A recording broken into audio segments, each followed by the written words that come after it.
আধ্যাত্মিক উন্নতির জন্য ডিসকাউন্টের মাস শুরু হতে যাচ্ছে ১৪ই এপ্রিল থেকে, অর্থাৎ পহেলা বৈশাখ থেকে। সাধারণত বছরের সমস্ত মাস অর্থাৎ ১২টি মাস সমান হলেও ভগবান আমাদের উপর কৃপা করে ৩টি মাসকে অধিক গুরুত্ব দিয়েছেন: বৈশাখ, মাঘ এবং কার্তিক। এর মধ্যে আধ্যাত্মিক সম্পদ বাড়ানোর জন্য বৈশাখ মাস হচ্ছে সুবর্ণ সুযোগ। এই বৈশাখ মাসকে কেশব মাসও বলা হয়। শ্রীকৃষ্ণের অন্যতম নাম কেশবের পূজা করা হয় বলে এই মাসটাকে কেশব মাস বলা হয়, অর্থাৎ বৈশাখের ব্রতকে কেশব ব্রত বলা হয়। এছাড়াও কিন্তু এই মাসের আরো একটি নাম রয়েছে, মধু মাস। তার কারণ হচ্ছে বৈশাখ মাসে সব রকমের মধুময় অর্থাৎ সুমিষ্ট ফল পাওয়া যায়, আর এই ফল ভগবানকে অর্পণ করলে ভগবান অত্যন্ত প্রীত হন। বৈশাখে কিছু নির্দিষ্ট নিয়ম পালন করাই হচ্ছে কেশব ব্রত। এর মধ্যে কেশবরূপী নারায়ণের শ্রীচরণে তুলসী অর্পণ, তুলসী মহারানীকে জল দান এবং প্রাতঃকালে গঙ্গা স্নান বিশেষভাবে উল্লেখযোগ্য।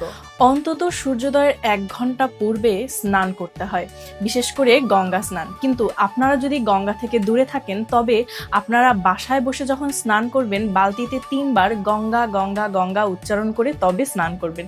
সেক্ষেত্রে গঙ্গা স্নানের সমান ফল লাভ হয়। এরপর শুদ্ধ বস্ত্র পরিধান করে তুলসী মহারানীকে জল দান করবেন। এই বৈশাখ মাসে অনেকে তুলসী মহারানীকে জলের ধারা নিবেদন করেন।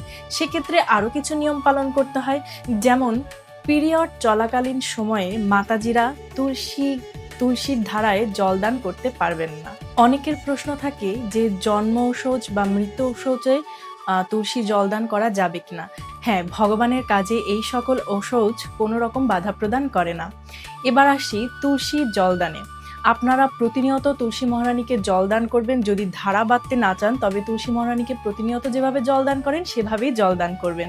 আমি তুলসী জলদানের মন্ত্র নিচে লিখে দিচ্ছি এবং বলেও দিচ্ছি।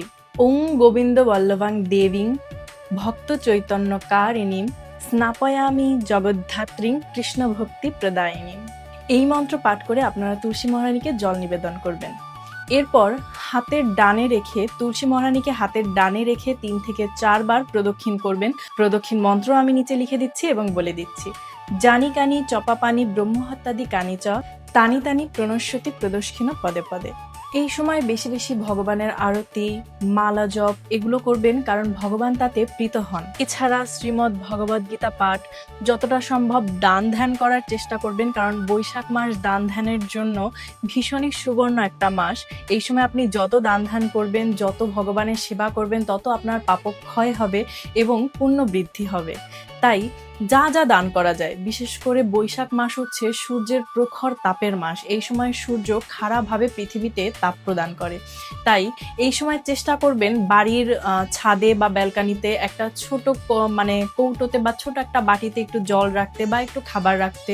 আপনি গরিবকে বস্ত্র দান করতে পারেন, জল দান করতে পারেন, অন্ন দান করতে পারেন, বা ছাতা দান করতে পারেন। যেটা আপনার সামর্থ্যে আছে, অর্থ দান করতে পারেন। যেটাই আপনার সামর্থ্যে আছে আপনি সেটা দান করবেন। এছাড়া শ্রীমদ্ ভগবদ গীতা দান করতে পারেন। সুতরাং আপনার যখন মন চাইবে যেটা দান করতে আপনি সেটাই দান করতে পারেন। এতে ভগবান অত্যন্ত প্রীত হন। যেহেতু বৈশাখ মাস অত্যন্ত প্রখর তাপের সময়, তাই এই সময় শীতল উপাচারে ভগবানের সেবা পূজা করলে ভগবান ভীষণ সন্তুষ্ট হন। সুতরাং আশা করি সবাই বুঝতে পারলেন যে এই মাসটাতে কিভাবে ভগবানের সেবা পূজা করতে হয়।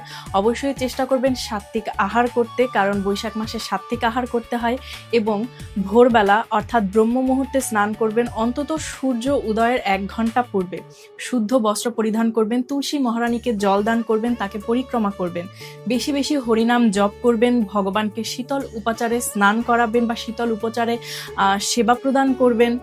এরপর দান ধ্যান করবেন এবং যত সম্ভব মালা জপ করা যায় আলস্য ত্যাগ করুন। এই মাসটা যদি আপনার মনে হয় যে কালকে এই মাসটা শেষ, সুতরাং আপনি আজকে থেকে শুরু করুন, মানে একটা দিনও দেরি করা যাবে না। সুবর্ণ সুযোগ, এটা আমাদের ডিসকাউন্টের মাস।